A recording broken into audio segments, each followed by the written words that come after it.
Buenas tardes, profesores y compañeros. Hoy les vengo a presentar nuestro trabajo de investigación sobre el calor latente. Nombres: Matías Chihuán, Alfonso Reyes, Cristian Flores y Sebastián Galdames. Curso octavo I, asignatura Ciencias Naturales. ¿Por qué el calor latente es esencial para la vida en la Tierra?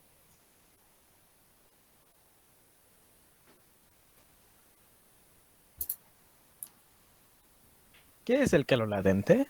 El calor latente es la energía, en forma de calor, necesaria para que una sustancia cambie de fase, estado de agregación. Si el cambio es de sólido a líquido, se denomina calor de fusión.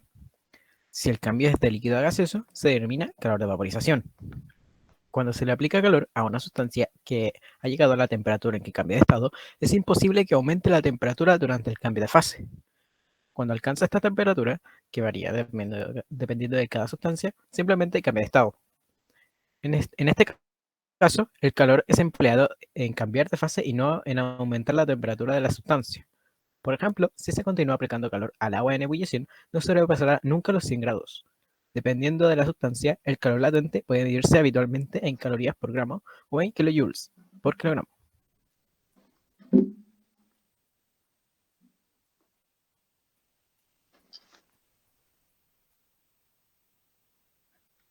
Ejemplos de calor latente. Agua. Calor latente de fusión, 80 calorías por gramo. Son necesarias 80 calorías para que un gramo de hielo a 0 grados se convierta en agua. Calor latente de vaporización, 540 calorías por gramo. Son necesarias 540 calorías para que un gramo de agua a 100 grados se convierta en vapor. Y a continuación les dejaremos unos ejemplos de calor latente.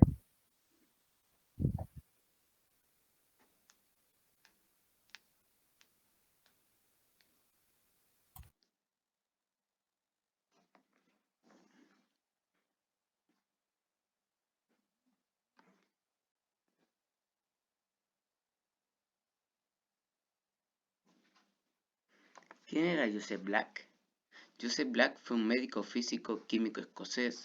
Sus investigaciones más importantes se concentraron en el campo de la termodinámica, donde estableció una clara distinción entre temperatura y calor e introdujo conceptos como el calor específico y el calor latente de cambios de estado.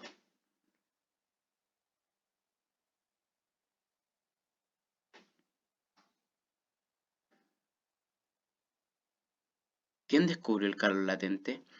En 1775, el profesor de química escocés Joseph Black, Watt fue ayudante suyo, realiza un gran número de ensayos calorimétricos, distinguiéndose claramente calor, cantidad de energía, de temperatura, nivel térmico, e introduciendo los conceptos de calor específico y calor latente de cambios de estado.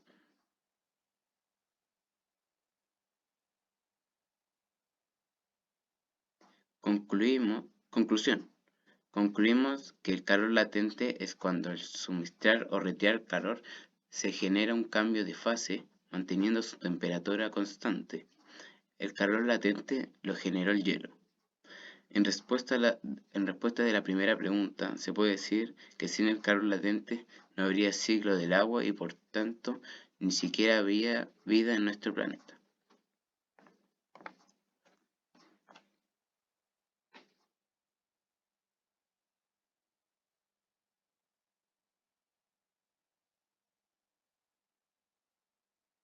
Mi estimado no suscriptor, vamos a conocer un poco acerca del tema de calor latente y qué mejor para esto que a través de un experimento.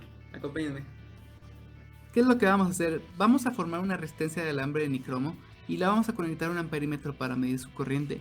Esta la vamos a conectar a una fuente de voltaje de corriente directa de 12 volts. Lo que vamos a hacer es suministrar una corriente eléctrica que va a circular a través de la resistencia de alambre de nicromo. Este va a incrementar su energía interna y al incrementar su energía interna va a cambiar su temperatura. Al tener mayor temperatura que la del agua, va a transferir su calor al agua donde va a estar sumergida. Esta agua va a absorber toda esa cantidad de energía y va a empezar a cambiar también su temperatura.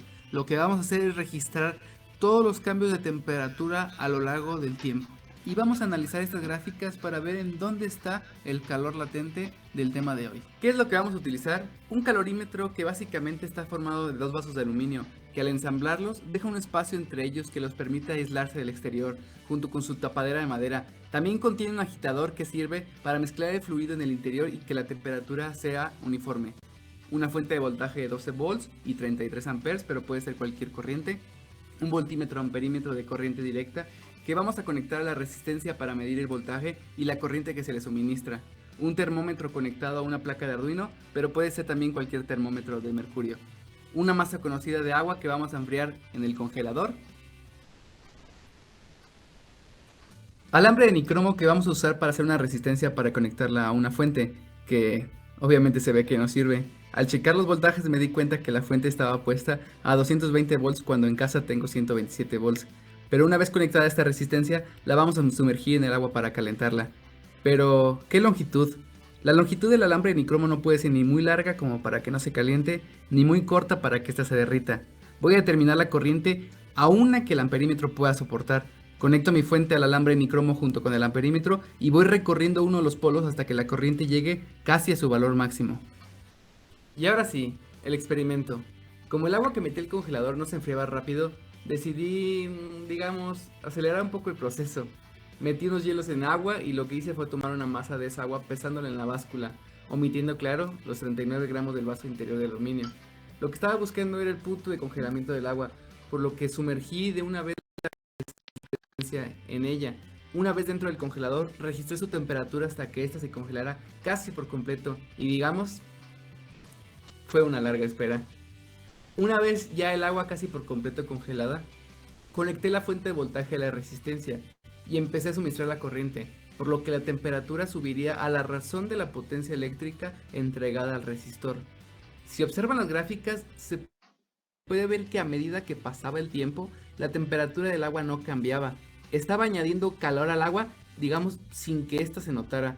Este calor oculto se llama calor latente y es el calor necesario para subir la energía interna sin que cambie la temperatura.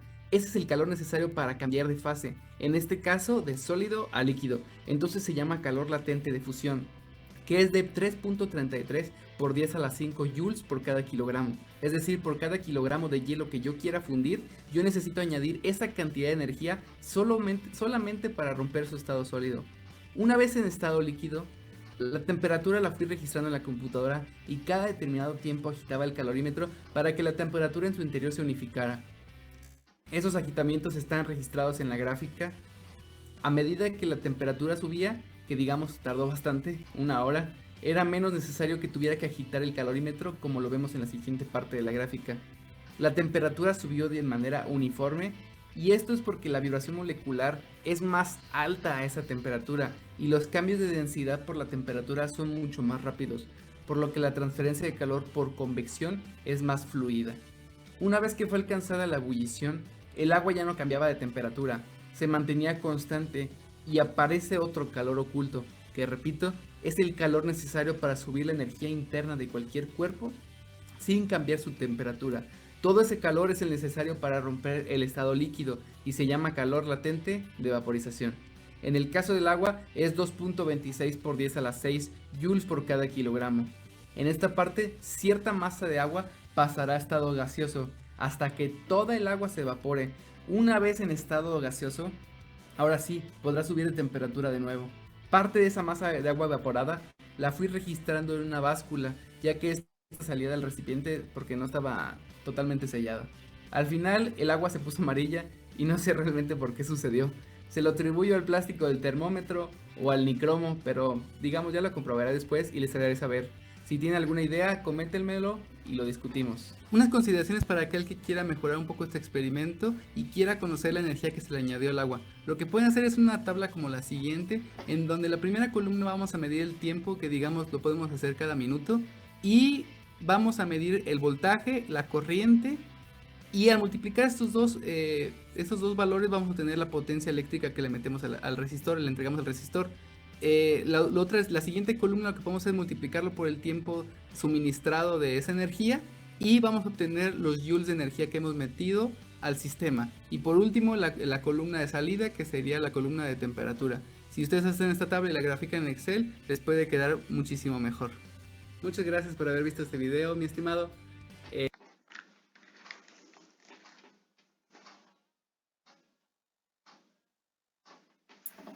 Bueno, gracias profesor, gracias compañeros.